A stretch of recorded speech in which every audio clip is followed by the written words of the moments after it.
4 rumah panggung di Desa Gunung Megang, Kabupaten Muara Enim terbakar. Tidak ada korban jiwa dalam musibah ini, namun kerugian ditaksir mencapai ratusan juta rupiah. Peristiwa kebakaran membuat warga yang berada di pinggiran rel kereta api Gunung Megang panik dan berusaha menyelamatkan barang-barang berharga.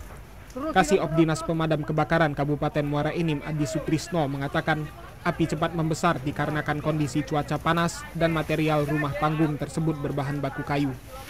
Kebakaran diduga akibat salah seorang penghuni rumah lupa mematikan kompor saat memasak setelah ditinggal pergi. Api berhasil dipadamkan setelah 3 unit mobil pemadam kebakaran tiba di lokasi dan memadamkan api dibantu warga sekitar.